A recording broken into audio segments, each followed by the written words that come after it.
all because someone does not allow us to do what we want to do when we want to do it, and in what way we want to do it. And so the approach of chok, that this is the way it has to be, and there is no deviation, runs contrary to the way we are raised, the way we walk, the way we talk, the way we interact. There's always room for some negotiations, a little bit not over the on the beaten track. But the Torah says there is such a thing as a chok, as this is the way it is, and there's no deviation. And we find this in this week's Parsha, even with regards to Moses. Moses had no wiggle room. When Moses deviated, he was told, that's it. You're not going any further. You're not coming into the land of Israel. And for most of us to read the story how Moses hit the rock after the people had badgered him, this would appear to be unreasonable. It appears as if Moses was being singled out for being such a great person, that instead of talking to a rock, he hit the rock, that it should give its water. Most of us would not understand the difference if Moses were to suddenly strike a rock. There's a couple of rocks behind my office. If somebody were to come and hit those rocks and the rocks would gush forth fresh water, I'd be very impressed. Why does God say this does not sanctify me? And for this reason, Moses is basically canned. He can't go into the land that he loves. He can't see the people that he worked so hard for become established in their land. And my answer to this is different from the standard answers. Standard answers are that he was made an example from, people got the wrong idea, he gave them the wrong impression about God. My opinion is that Moses did the right thing. But even when you do the right thing, if it cannot be accepted by the people whom you are doing this for, if they can't understand you and appreciate you, then you're a great man and a holy man, but not somebody that they're going to follow.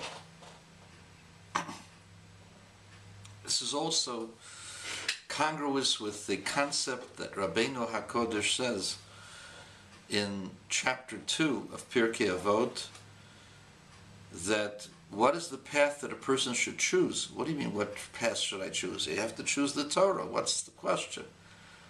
But what is beautiful for the person and beautiful for other people?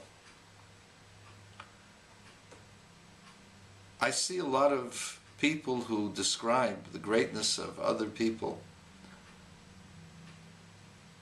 and they say this person didn't talk with anyone, or he was never engaged in any kind of conversation or involvement in the physical world. He was completely removed from the world. He didn't even know that he had an oven in his apartment. It meant absolutely nothing to him. Rabbeinu HaKodesh says, what is the pathway that a person should choose is not whether we should do the Torah mitzvahs. It is, how are we supposed to do the Torah mitzvahs? If what we do is beautiful to us, it makes us look as great people, as good people, as caring people, as learned people, as pious people. But it's also tiferes li min ha'adam, that other people consider this a great thing and want to do the same. I'll be honest with you. I heard stories about a man who did not walk his daughter across the road because that would take him away from his learning.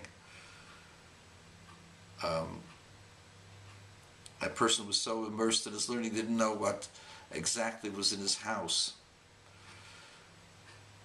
these may be great people, but I cannot and don't wish to emulate those kind of people. I don't want to be a person who doesn't know what's going on, and I don't want to be a person who doesn't care enough about his children that somebody else has got to walk them across the road. That's not the kind of leader that I can deal with. Moses, Moshe Rabbeinu, had become so high and holy that the people could not understand him. They appreciated his greatness, but they could not follow him.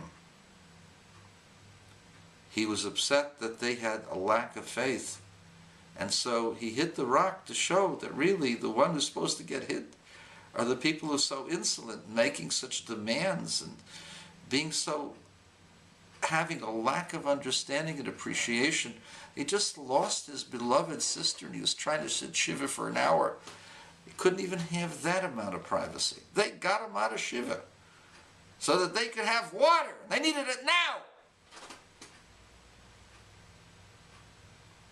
And this was insolence. And they deserved to be berated. He was careful not to berate them. But in hitting the rock, he was showing that the real thing was that they were supposed to be hit over the head for their insolence. But this was a lesson that they couldn't handle. They were hot and they were thirsty. They were cudgeled. They had never had any difficulty. These were not the slaves of Egypt. These were the new kids on the block, the kids that had grown up without slavery, who had just been born right before or after the Exodus.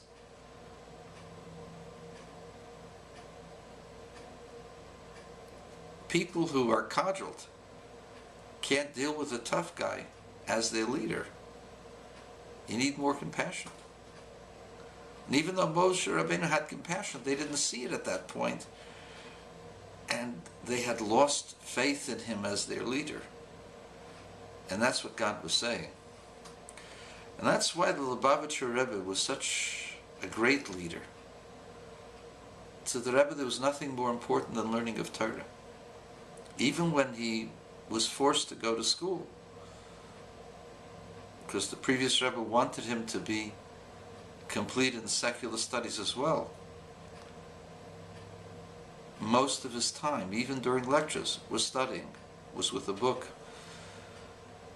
Every moment that he had was devoted to Limud HaTorah.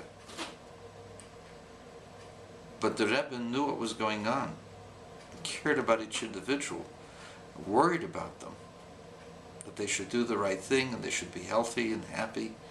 They should have all that they need in order to do good things. And that's why the Rebbe was the Rebbe of the generation. He wasn't just the Rebbe of Chabad. He was the Rebbe for any person who was heart-ached, any person who had a doubt, any person who lacked children or parnasa or health. He was the Rebbe of all the Israeli politicians who opposed him and might have even hated what he stood for. He was their Rebbe too, cared for them as well. He was the Rebbe of Bibi Netanyahu, who was not a religious man, but he was his Rebbe, cared about him. He was Sharon's Rebbe. He was even the Rebbe for Ben Gurion. The Rebbe knew how to deal with people. The Rebbe cared for people. Even while the Rebbe was on the loftiest levels. And that's the lesson that we have to learn.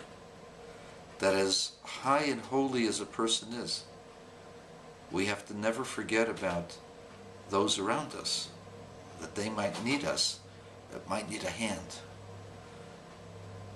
Have a wonderful Shabbat.